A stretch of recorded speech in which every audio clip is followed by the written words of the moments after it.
We've spent 5 episodes tracing the lines that have been drawn all around us, lines that tell us who we are supposed to be, who we are allowed to love, and who we are meant to become.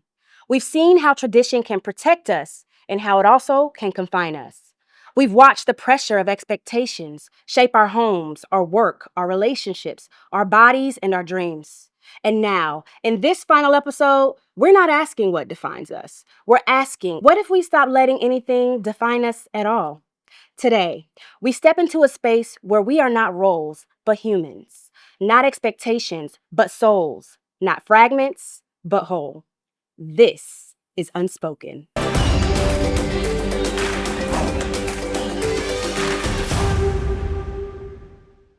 In this final chapter of our journey, we move beyond roles and expectations to ask a deeper question. What does it mean to become whole?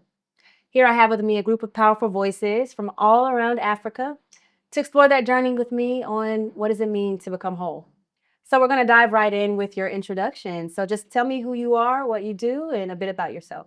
Okay, so my name is Akinaya Jabatunde, also known as Mr. Tennis Filmmaker. I'm a film and TV director. I'm a producer. I'm the founder and president of Photosynthesis Africa, a nonprofit project that impacts and trains creatives across Africa. I do all couple of other things, but and that's enough for now. Okay, yeah. Tell me I'm Ijoma Jamadi, but please call me IJ. Who am I? Personally, I am becoming. I feel like every day I'm getting renewed. I'm God's child, and I am an amateur golfer. Oh, wow.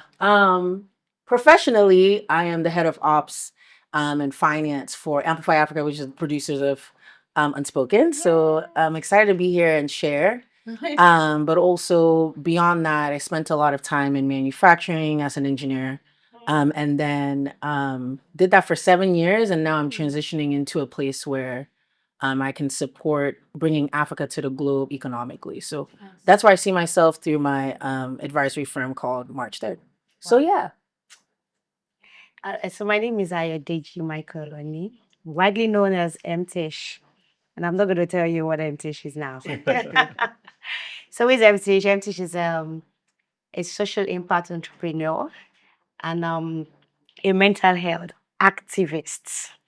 Activism because we're trying to push a narrative that is not common, especially in this part of the world. I'm also a psychotherapist.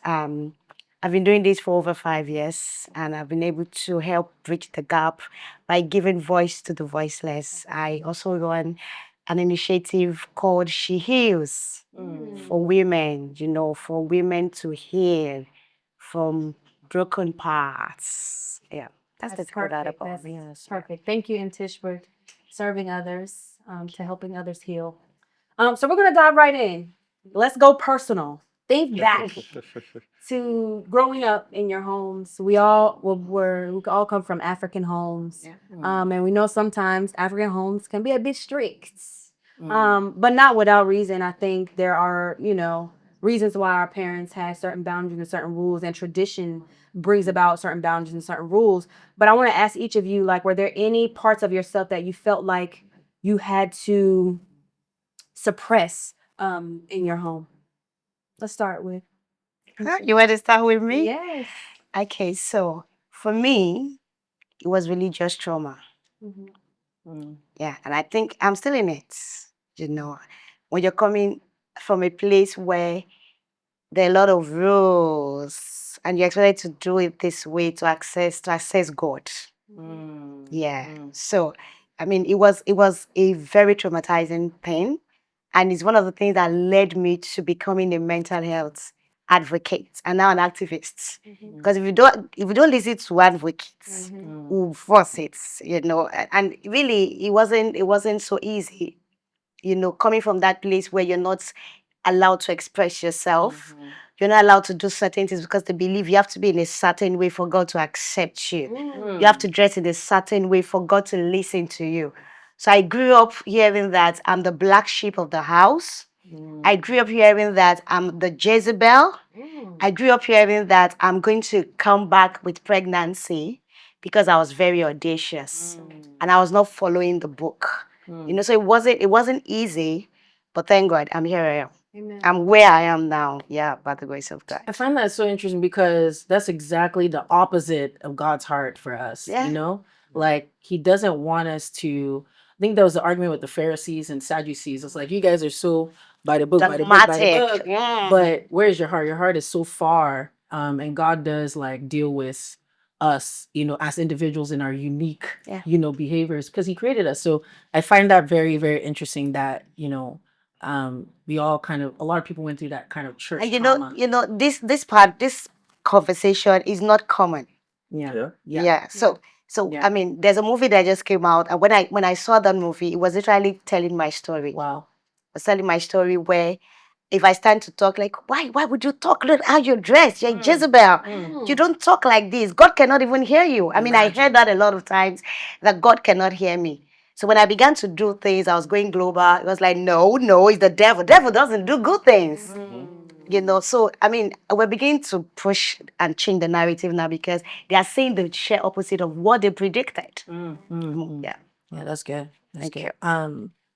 To answer your question, one thing I feel like had to suppress, I think a bit of identity and voice, but it wasn't necessarily at home.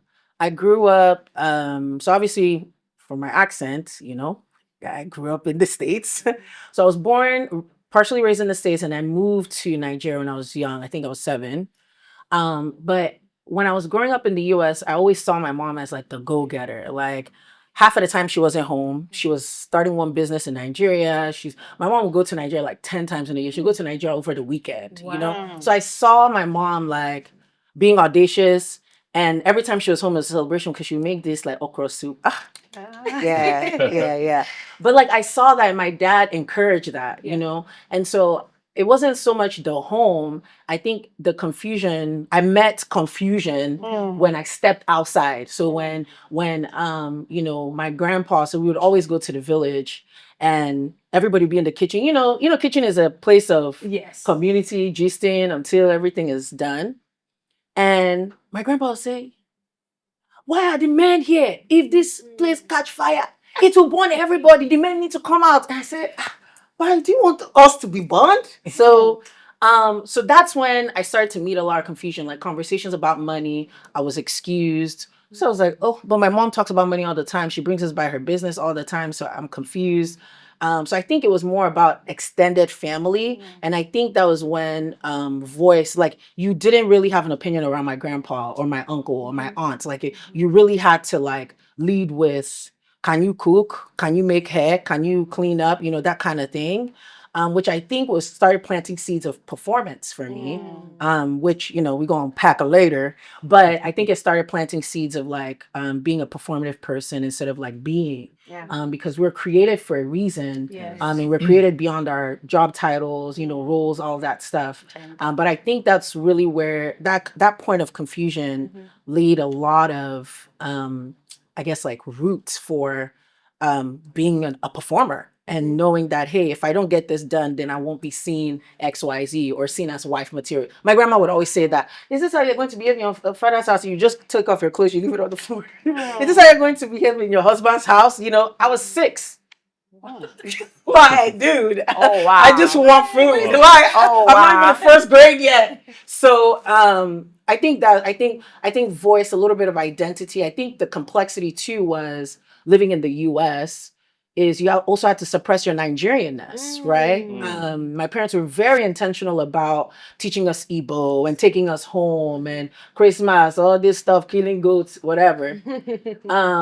But then you get to the US and somebody calls me emoji. And I'm confused. And what's that? Ijoma emoji. So they just saw the letters and scrambled Wow. it. Okay. So guess what? Now I'm in high school. I'm listening to P Square, and my Korean friend is like, "What you listening to?" Nicki Minaj. I'm scrambling. Wow. So I think I had to also suppress like my Nigerianness. And of course, when you come around Nigerians, you're never Nigerian enough. So now there's another performance, right? So it's the speak Igbo, so they know, you know, speak Igbo. Oh, say you know the name of your village. Oh, what is that person? Somebody literally asked me this question 2 days ago.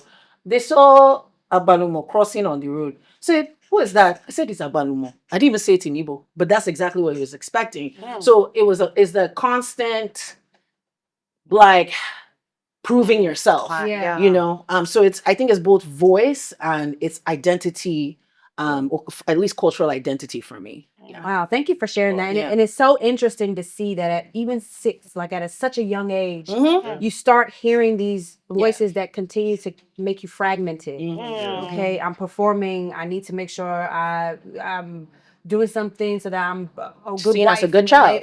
in the next few years. I'm also in high school, and I don't want to be too Nigerian because they're not used to that. Or at home, I don't have my voice and I can't talk about money. You see these layers start to unfold when you just naturally want to show up as yourself. Yeah. I mean, but the world and the environment starts to pull at Yeah. your wholeness. Yeah.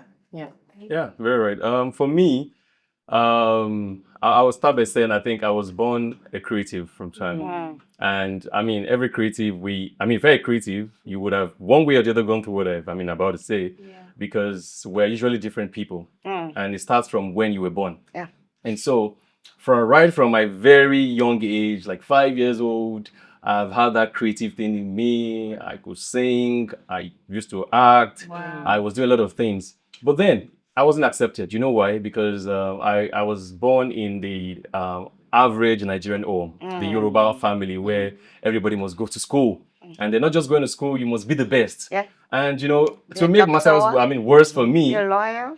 exactly. To make matters worse for me, my sister was she was she High is a achiever? genius because she's still a genius. Wow. And so I became the black sheep Yeah. automatically. Like, look at your sister. She's always first in class. Comparison. She's and truly all through our lifetime. I've known her for years. Over close to 4 decades. Wow. And she's been like that. And then this is one small boy who was just struggling to, get, be like even sometimes 10th in class out of 30 people. And they're like, is something wrong with your brain? Like, can't creative. you think? Like, can't you go and carry your book? That kind of thing. I'm like, my God. But, what that did for me was it created a struggle for me. I wasn't able to, I couldn't speak. I couldn't air my opinion because it will end up with go and carry your book. It will end up with what was your position last time.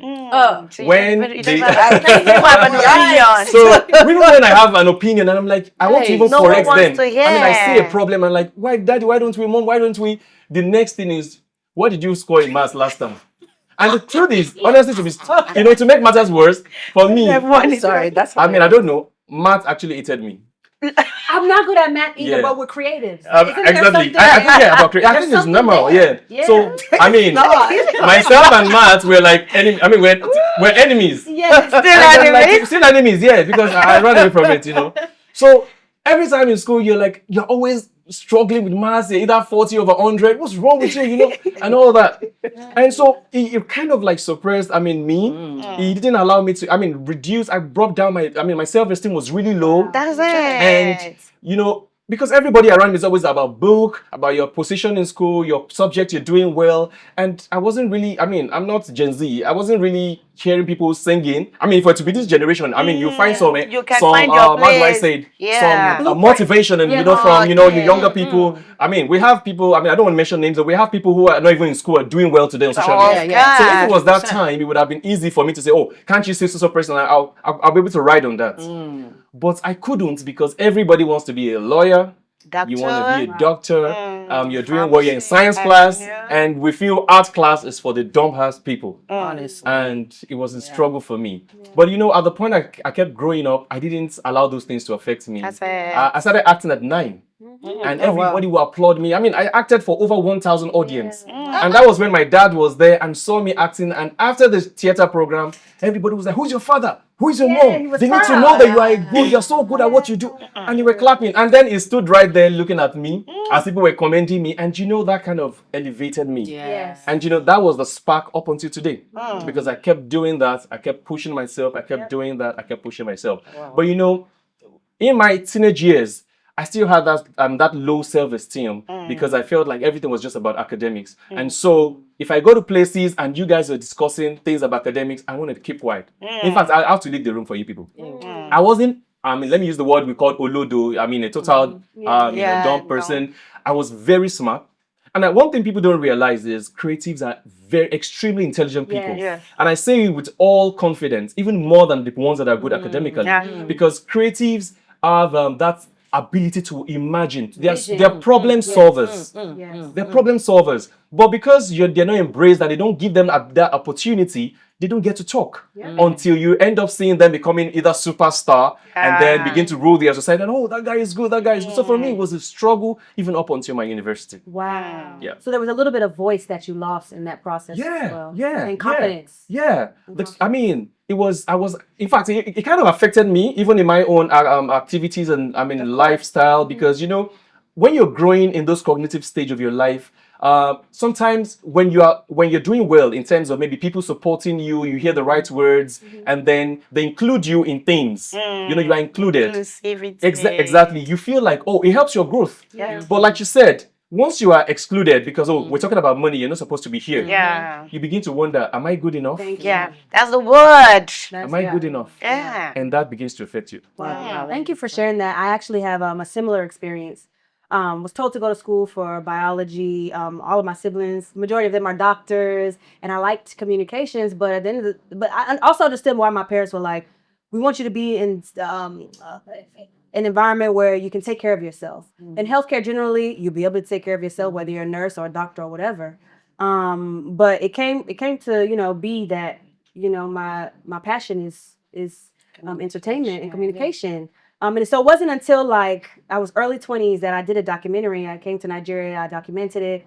All of my dad's friends were sending it to him on WhatsApp, like, wow, this is fantastic. My dad then called me and said, wow, baby, like, I'm totally behind you now. Proud of you. I see the vision. You got something. They need the results. Yeah, They need something to they hang need the on to, results. And that was really special because, like, at the end of the day, that wasn't something they're used to seeing. And creatives, we think in a different way. It might not be sit down and read this book, but our imaginations are so colorful that type of learning doesn't work for us. It doesn't mean you're dumb. Exactly. But it just makes That's the you point. learn in a different way. Exactly. That's it. And and that kind of affects how, especially in this part of the world, Nigeria.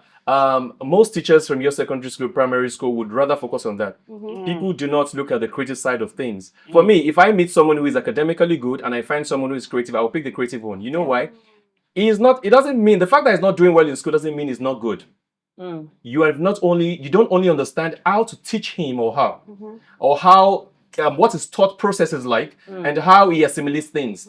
So when I got to university, I realized that I was more brilliant than even those that were better than me, because I started doing so well in school, because I realized that I needed to read things twice or thrice before it would stick. Coming to that, I was going to say, and I'm going to push a very profound narrative, that a lot of people, academicians, it's just about, there's a box. Yes. And it's just about doing well, and within that scope of academics. So there's nothing extra. And that's why these days we need to let our children know, and people that are coming up, that it's beyond just the books. So the thing about creativity is it's not about the books. The think outside the books. Outside the box. There's no box. So you are wild in your imagination. And so that it makes you unlimited. Yes. I met someone and she was telling me that she's a lecturer in the university in Nigeria. And she said she met a student who happens to be a first-class student as a gate man. Imagine. In her children's school. Imagine. First class. And she said, she questioned him, hello, do you know who you are? And he said, hey, I've been looking for a job. When a creative is the job. Exactly. Someone who has been trained to go by the books thinks that it's only the book that can make a way for him or her. Exactly. But the one that is a creative knows that it's not even about the book, because the thought is very wild. It's very sporadic. You're thinking this, you're thinking that, and you're already seeing the possibility of those things happening somewhere in your world. So it's a very different world apart, and we need to bring our children into this. So I don't praise my children for their academic performance. I don't even praise them for that. I praise them for their creativity. Like my daughter is working on a project that is huge. And every time she's like, Mommy, okay, you need to get more materials, you need to get more, and I applaud her. And when she comes with her books and everything, like, Mommy, I dropped. I said, what about your project?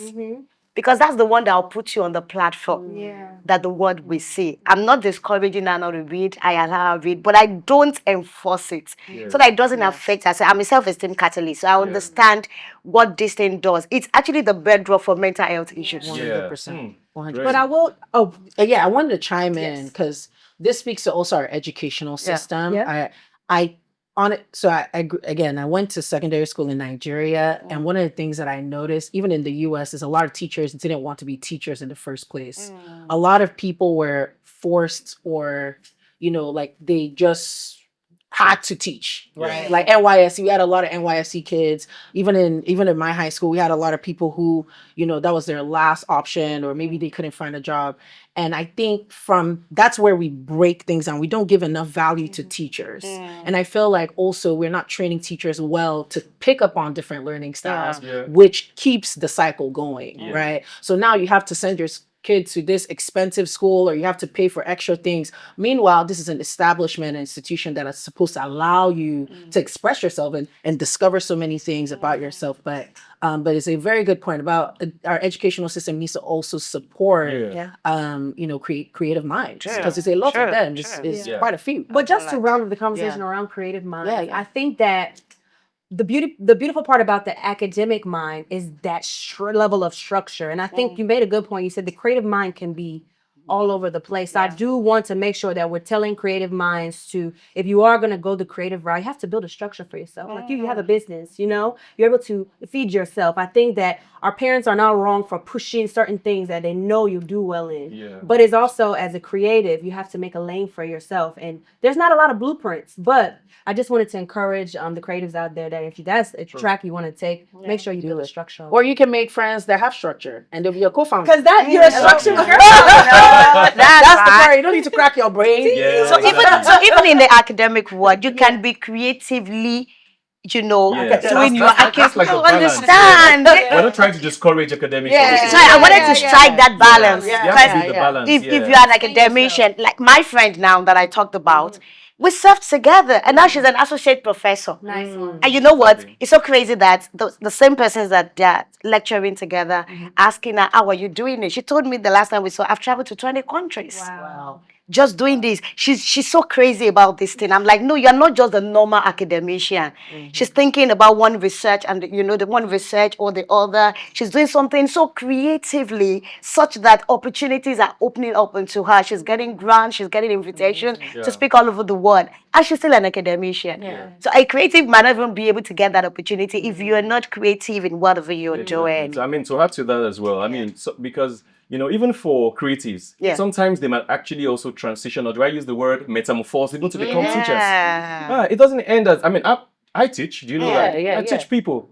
Like I told you, I have a non-profit project where we train creatives, filmmakers, actors, and content creators. I teach. And this same guy, myself, who they felt was the dumb-ass person that wasn't so brilliant in class, did my first degree, did my second degree. I'm on my MBA, and my PhD currently. Can you imagine? So if I was totally cut short because they felt, oh, this guy wasn't assimilating well, it wasn't so good, they wouldn't even have the time to see what I'm going to turn out to be today. So today, in few years from now, I will say I'm Dr. Tunes. Oh my God. And then you're like, is this that same guy? You get, so the times when things can change. So you don't let things affect. We teachers and our environment should try to understand you people, and then do not bring them down to the level where you reduce them to the level where they begin to lose themselves and lose their purpose. Because this is what actually happens at the end. When you begin to feel so low, you don't know what you carry. Like they always say, if the purpose of something is not known, abuse is inevitable. Wow. So let's come to you, IJ. Yeah, please. In growing up and learning a little bit about yourself and seeing where you kind of lost fragments of yourself, what would you say that cost you in the future? Lots of money in therapy. I'm lost. Yeah, it's expensive. It's like $200 a session. Like, what's going on? I think that's one. I think one thing I will say, and I think I mentioned a little bit about performance, but thank God for deliverance, because he keeps working on me. Amen. Was because I knew I wanted to excel, I only picked the opportunities where I knew I would excel. Okay. So it didn't allow me to build a backbone of rejection. I only went for it if I knew I was going to get it. Does that make sense? So like there were so many missed opportunities that I could have applied for, Yes. or could have presented myself as an option for, but because I knew it's murky, let me do the one that I know that I'll do well. So I think, and I don't know what those opportunities are, but I'm thinking maybe, you know, some missed opportunities in the past because, you know, I've limited myself to this box and I know that this is my expertise. Let me stay in my lane. Whereas I could have picked some things up previously or in previous experiences.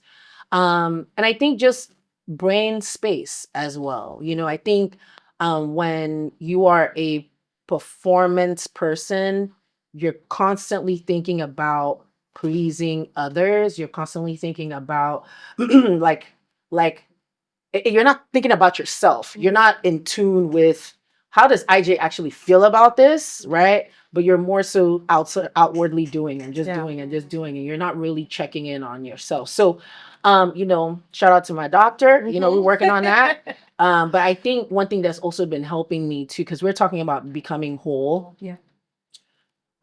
God created us, right? He knew us before he put us on earth. And I think about that a lot. That means like I had a conversation with God. God was like, "Hey girl, you're going to do XYZ when you get out there, you know?" And that means because he's the one that created me, that means like I'm whole in him. Because he created me, I'm whole in him. And so my process of even becoming whole, where those fragments happened, is going back to the source, right? Because I see a lot of this social media stuff where we're using all these hashtags and healing, but sometimes what's your frame of reference for healing? For me, it has to be who created me. And so I have to go back to him and say, nah, what did you say? What do we need to work on? And I think sometimes we can get so overwhelmed with our childhood trauma, rejection, we're not where we want to be, but we don't know where to start. And I find that going back to the source that God created me, in him I have life, then he's going to start working on me and like transform. Of course, we have to yield to that. Yeah. So there's a piece that we need to, at least I've had to do, but also allowing that transformation power to really work through me. So I think that's one thing that I would say about like becoming whole, especially as we're talking about this. There's just a lot of information. I'm hearing people are going to India on top of a random mountain, and I'm just like, y'all, just sit down at your bed and pray to your Jesus. But I think God is truly a healer, and those places that are fragmented, he's here to fill us up. So that's all I'll say about that. Beautiful. Yeah. So coming to our therapist over here, what does that look like for you? What is the advice that you would give somebody who is looking to heal parts of themselves that were? Okay, so I teach the principles of healing, but I don't take out the principle, which is God. Because somehow there must be somebody you can cry to. You might not be able to cry, you know, in the presence of people that are mocking you, because they will mock you the more. But you can lock yourself in the room and just wail and just shout to somebody that you know that he hears you. So that part for me is fundamental. Yeah. Secondly is the self-talk. I mean, I can't emphasize it enough. Where you tell yourself, it doesn't matter what everybody says. What are you saying? Because in the end, you matter to yourself than you matter to anyone. It's about you. In the end, you will be with yourself. Mr. Tunex, you're with yourself. So it doesn't matter what anyone says. They might tell you you're not good enough, and that's it. I have a book, you're not good enough. They might tell you you're not good enough, and that's the voice. But if you tell yourself, I am better than this is not who I am. That way you're able to change the narrative. You're able to challenge the status quo. And the moment they start seeing it, they would accept it. But until you get to that point where you're able to challenge the status quo, you're able to change the narrative, you will keep saying that you're not enough. So in the end, it's about you. That's what I keep saying. Yes. It's not about your family. It's not about your father. It's not about your sister. It's not about anyone. It's about you. The moment you're able to change the narrative, they would accept you for who you are. I agree. Sure. Mr. Tunes, in the near future, you'll be Dr. Tunes. Yeah. What was that pivotal point where things changed for you? For me, I think I'll just say it's not just one point. I think there's several points for several things. Yeah. So because at some point, like I said, the self-esteem actually changed and moved up at some point. But at that point, I think it was a level where I started having when I started having more confidence in myself was when I started seeing people that appreciated me more than where I was coming from. So sometimes in your life, you meet people and then they seem to appreciate you more than even your parents. You know, it's possible. True. It doesn't Very make your true. parents bad. Yeah. It's just normal. In fact, sometimes there's this saying that a king doesn't have value in his own No, whatever his thing, own you know. house. Doesn't mean I was actually reading. That wasn't the story of my own parents. My parents were very supportive in other areas, but they didn't just know how to, push the creative part of me very well. I mean, that's what they know. But I realized I found people like them, like parents or people, other friends, elderly ones who saw the genuine talent in me and they kept encouraging me. These guys will call me, speak beautiful words. They would even encourage me. Some even gave me money to do some of my stuffs. So when I was in SS3, my final year in secondary school, I produced my first album, music album. Wow. And I produced that music album with my very, very, very, my closest friend, Timmy Adieba. And we had a band, we're about four of us. The two of them are in the US right now. I'm the only one in Nigeria, the other guy is in Canada. And then when we released that album, we sold over 1,000 copies as a secondary school student then. Wow. And after selling that the album, I mean, our sales was on in the supermarkets and everywhere. We were invited to come perform to sing at places. I remember singing.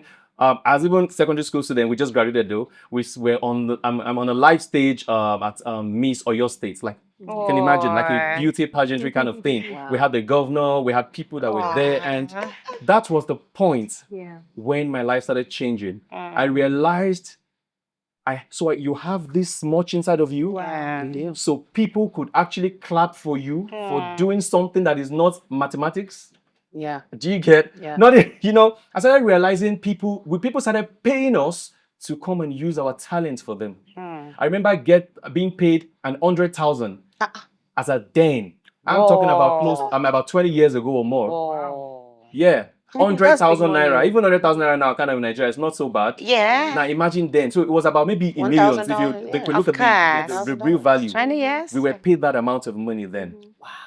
And we started we started getting newspaper publication. Wow. People interviewed us, and at that point, I realized there was more to my life. There was more to my purpose than just going to school. Yeah. I knew academics and school is very important, but my purpose was more important than that. Yeah. And that changed everything for me. So from there, I started having more confidence. When people talk to me, I started speaking well. I started, airing my own opinion. I started doing what I wanted to do without being afraid if anybody was going to like it or not. Yeah. And that's translated into my university days. And I started doing well in school as well. I realized, so I didn't understand my pattern of reading in secondary school. And that was exactly why I wasn't doing so well in some of the subjects. So even the maths I was running away from, if I started very early GSS2 with this method, I would have been very good at it. So I started doing well. I realized I started having B's, A's in university. And then in my 400 level, a lecturer came to class and then said that he was going to applaud just one student because he was the only one that had he had the highest score in his course,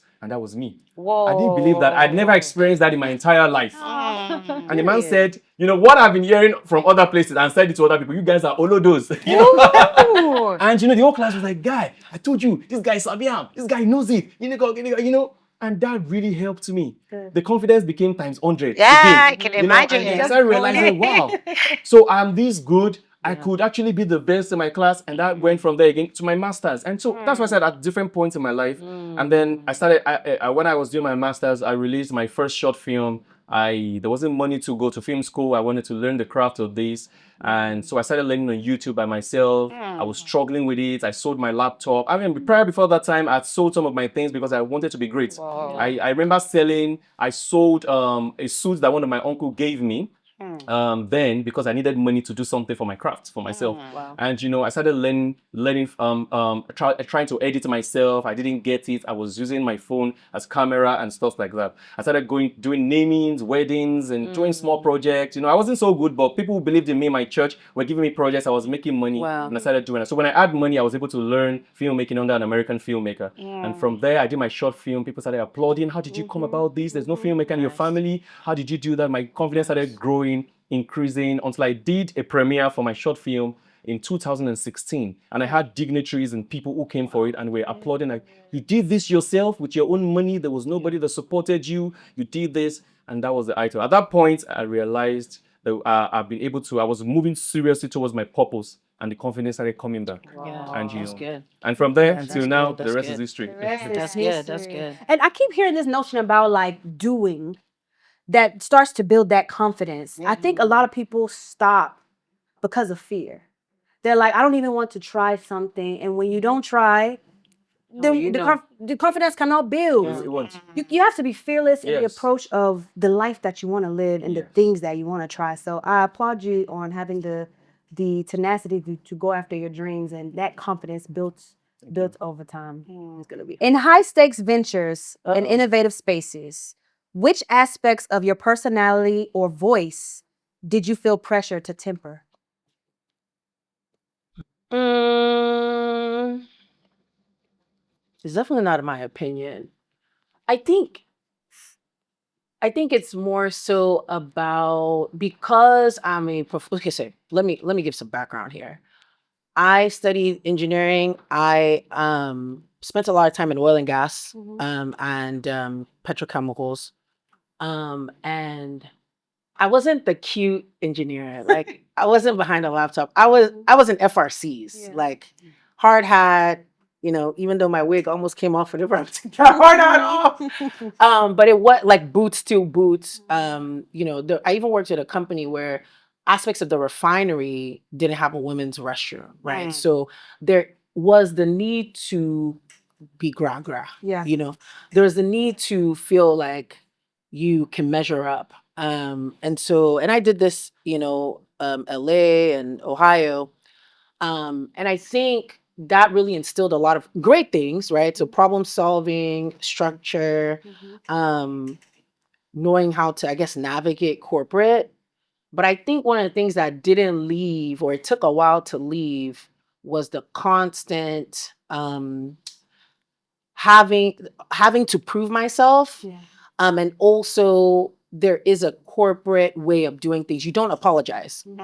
You can't say, oh, I'm sorry, I messed up. No, it's I'll revert back to you. I'll make some corrections and send it over to you. There is a way to, because in the corporate setting, it's said to, if you keep saying sorry, you diminish yourself. Yeah. And then I'm a woman. And then on top of that, I'm a Igbo woman too, because one of the things I was also told is, especially around my extended family, keep quiet, we're coming down. So now I'm 20, I'm a supervisor. Yeah. And I'm supervising somebody who has children my age. So I'm constantly, let me put my foot down. Okay, maybe not. All right. And so I think especially once I left oil and gas, I remember I was having a conversation with my sister. And my sister was like, please, please, please don't talk to me like that. I'm not one of your work people. That's when I clocked that, oh, there is a sharpness in the way I speak. There was a sharpness in the way I approached her that I should be leaving at work, but I somehow stayed. And I think, as a head of ops, is important to be assertive and, be direct. But as a person and as a woman, right? Because now we're hearing all these conversations about feminine. I have my opinions about that, but because these men be talking about, oh, I need her to be Don't worry, feminine. we'll go there real quick. Baby girl, are you feminine? How you know? So, but I think when I hear conversations about that and being a woman and being softer and being this, and then I look at where I'm coming from, and it's a constant battle. Like, how do you show up? And so I think that's where I've like really, I guess, like struggled, especially being in a high performance place, and then now, as a woman, and then fighting the cultural side, fighting the corporate side, fighting the gender side. But like now, I'm trying to, I guess one thing I didn't know then was who I was. And I think in that transformation of going back to God and saying, God, who am I? Because He's the one that created me. Now I'm starting to see, oh, I don't need that. Okay, you can push that to the side. You don't need to do all of this. You can just show up. And however you show up that day, if I show up with Nigerian accent, they should take it like that. If not, cool. So I think that's how, I guess, like I've I guess pieces of me that have been fragmented is in these types of spaces. But again, we grow, we learn. I can always be in even more high performing spaces. But you still need to show up as yourself. So And it's always a journey. It's like yeah. the fragments change based on where you are in your life, you know. Coming to you, Tunes, after IJ has shared her story, you know, thinking about the other gender, which is, you know, women, what do you think are some pressures for women today? I feel the society sets is this kind of standard for women that, you know, sometimes affects even your productivity or affects how 100%. what you should be able to be in life. And for me, I mean, in sociology, there's something we call, I did sociology first degree, and there's something we call conformity. Yeah. Okay. And when you grow into a certain environment and you realize people are doing the same thing without anybody teaching you, there's a just flowing. possibility that you're going to do it. And for example, I saw something on Instagram, I think it was a research. It was just an open room, like a meeting room, and there's this guest chair, like visitors chairs there and all that. And so it was a research. So 5 people were already there sitting down, and then they brought like people from nowhere and said, just enter into the room. They didn't tell them anything. So immediately the 6th person got there, saw 5 people sitting, he sat down too. The 7th person came, he sat down. The 8th person sat down. Then all of a sudden, I think 3 of them stood up when somebody came in, like maybe he just dressed wearing a suit and all that. 3 of them stood up. I mean, those people that planned it, you know, the first 5 people were planned with them. And then those other new people saw those ones standing. They didn't understand. The person went out. The second time, they all stood up, joining those people. You know, that's actually conformity. There was no rule set that you should stand up because don't even know who that person is. He has not introduced himself being maybe the manager or anything, but because you see people doing it. Now, the fear of conformity is this. What if I don't do it and then I get punished for it? Yeah. What if I don't do it and then I don't get rewarded? You know, and that's how most people feel, and that's why we're pressured. That's why standards set by society pressures women into several things. And when we talk about the pressure over them, there's several. Yeah. We're talking about money. We're talking about, you know, being able to get to the peak of your career. The pressure of the fact that even as a woman, you're not expected to do some things, or you're not even expected to be able to reach a certain level. Yeah. I mean, things are changing in this part of the world in Nigeria these days, and women are beginning to be bosses. Women are now taking big positions and all that. But many years back, I mean, it was so awkward to see a woman leading and the men are behind standing, you know. I heard something recently and I was shocked. There's a particular church I know, I'm not going to mention the name, they don't even allow women to preach. I mean, in 2026. Yeah. Yeah, like, why? Yeah. Does it mean God doesn't say, no, women don't preach, it's just Women for don't men. even Men should preach, climb women should altars listen. in some churches. Really? Yeah. Interesting. Like, really? Like, why? She doesn't have eyes, she can't hear. God And you can't know, talk to her. these are also pressures. These are Religious things that trauma. definitely gonna, affect us. So in my opinion, I would rather even say that I actually sometimes I try to acknowledge women that even have more challenges sometimes than men, honestly. But I feel there are ways to things, and you know, if you want, one thing I always say as a solution to most of this pressure is understand yourself. That's number one. Once you understand yourself, identify your problem, what is causing the pressure, and then the solution will come to it. Can I answer this question like from the other from the other Is this coming gender? your way? I think because your question was, what does the other gender? What's the pressure? Yes. Right. I think men's pressure issue is conditional love. I think men are conditionally loved. Women are more likely to be unconditionally loved versus men. And I learned this when some dude was sharing his experience. And sometimes, you know, sometimes social media can really it can distort your mind and really create a divide between men and women. But one thing this man broke down, and he was like, he's only loved in his family only when he provides. And I think we need to really deep that a little bit. You know, men are showing up, entering traffic, carrying a heavy load, you know, shout out to you guys. And at the end of the day, if you're not able to pay the rent or help with this or da da da da da, you're reduced to nothing. And that's the reason why a lot of men also commit suicide. Actually, like in terms of like numbers, like a lot of men have higher suicide rates. Yeah. They have higher anxiety rates, even though some of them don't even refuse to admit it, right? Very masked.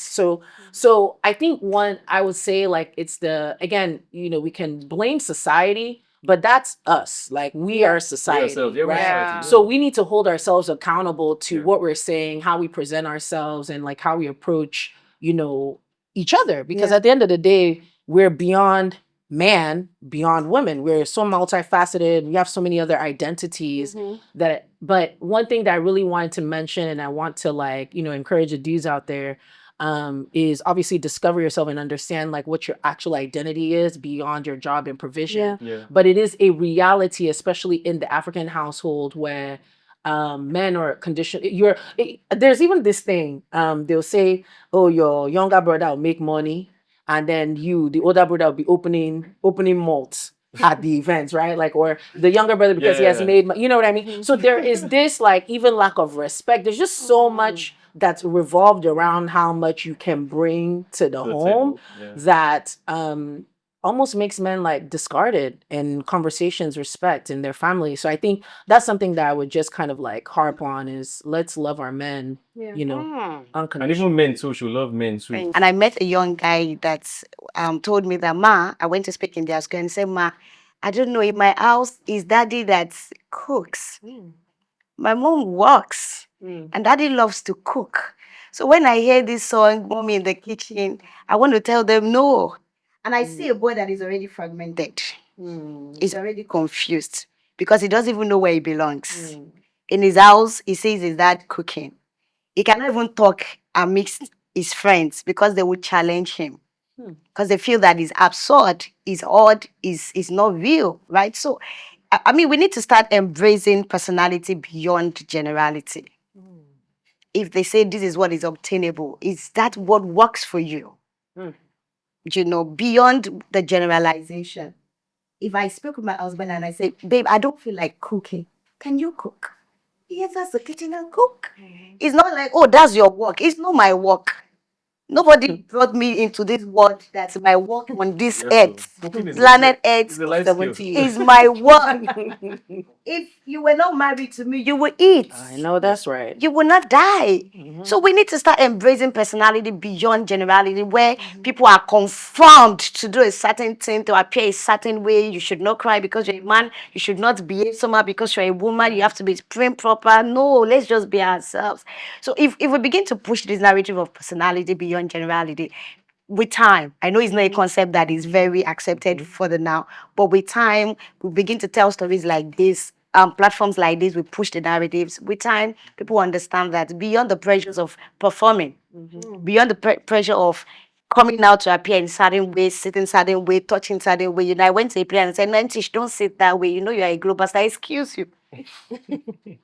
If I'm comfortable sitting that way, it doesn't matter. And of course, before I sit that way, I must have measured and, put a lot of things into consideration. But it's not about you.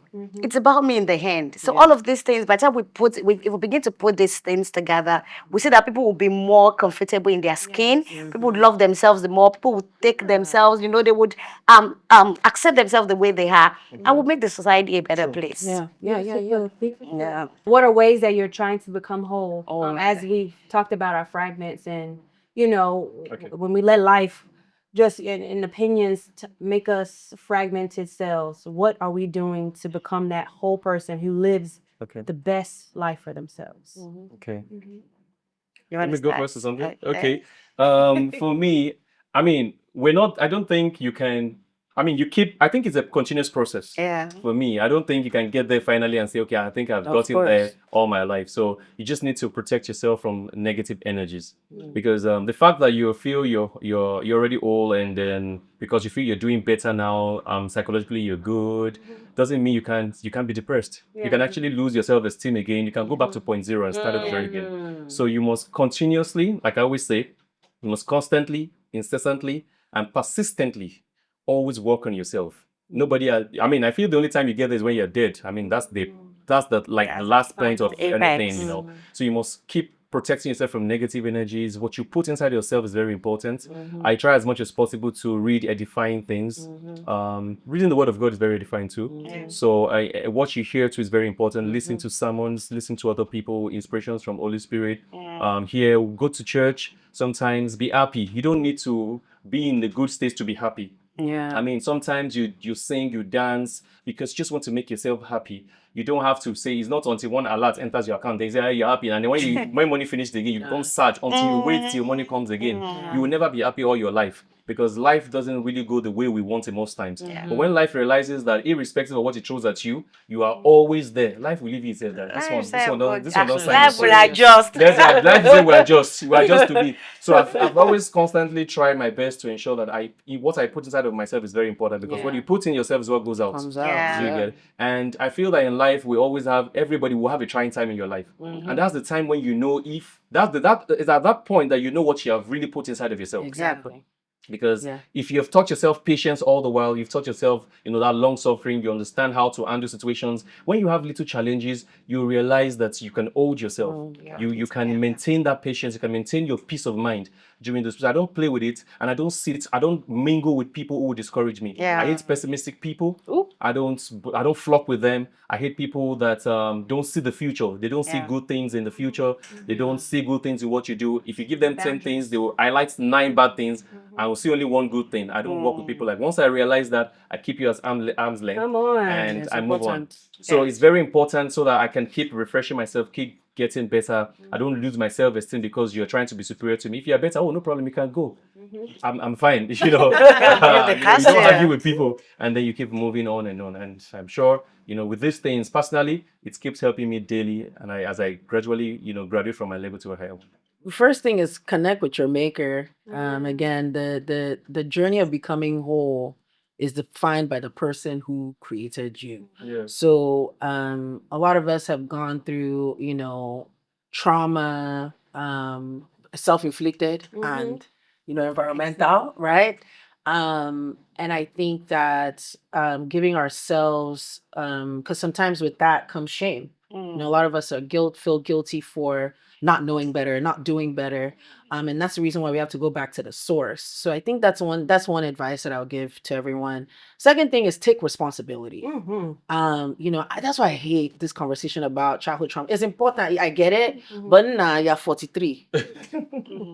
At what point are you going to say, you know what, this happened to me, I'm gonna take action, right? Like you have to take responsibility and do something about it. Like we can't keep talking about this. Like you got kids now and you're still talking about your own childhood trauma that you've done nothing about, right? So I think there is something about just being an adult, taking responsibility for what happened to you or whatever you did to yourself and say, listen, this has happened, this is what I'm going to do, and this is what I'm going to do to move forward. Because you're eventually going to have to confront that. It might be uglier though. And I think the next advice is,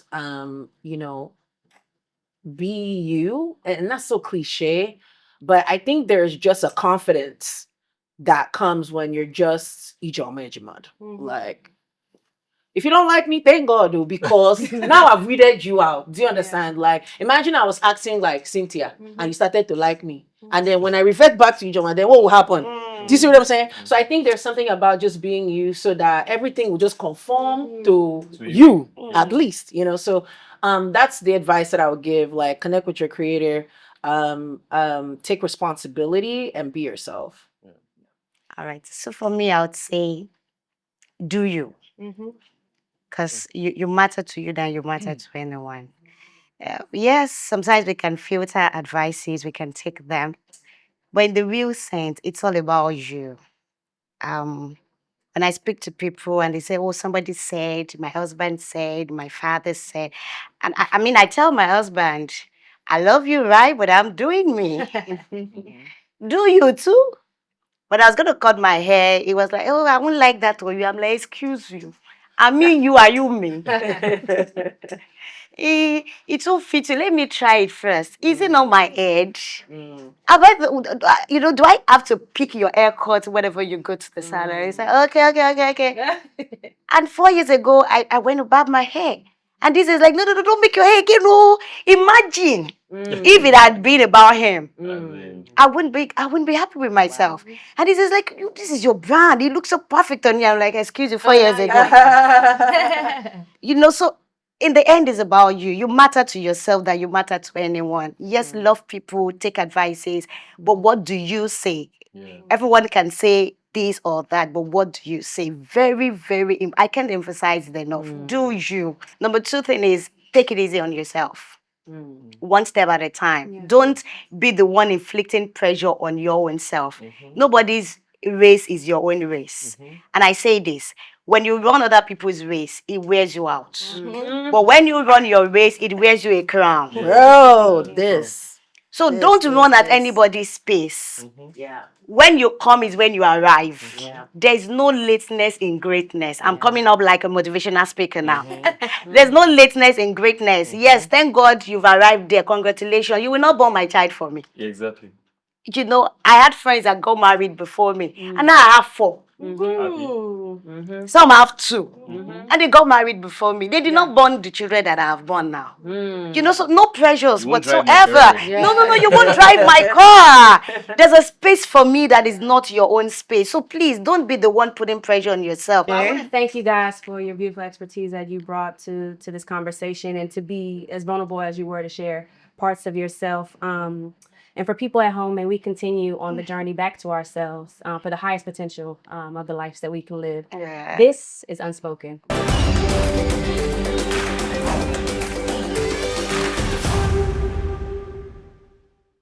The truth is, many of us are walking around fragmented, not because we are broken, but because we were asked to leave parts of ourselves behind. We learn when to be strong, when to be silent, and when to shrink, and when to carry more than we actually should. We've seen today how culture, gender, and expectation shape us, but also how courage, reflection, and empathy can heal us. If gender no longer decides who gets to feel, who gets to lead, or who is allowed to dream, perhaps the greatest liberation is not independence, but encounter. The moment we stop performing who we were told to be and allow ourselves and each other to be fully seen, something begins to return. Not perfection, not certainty, but wholeness. And maybe healing doesn't begin with changing the world, but with finally meeting each other, fully present and fully human. This is Unspoken.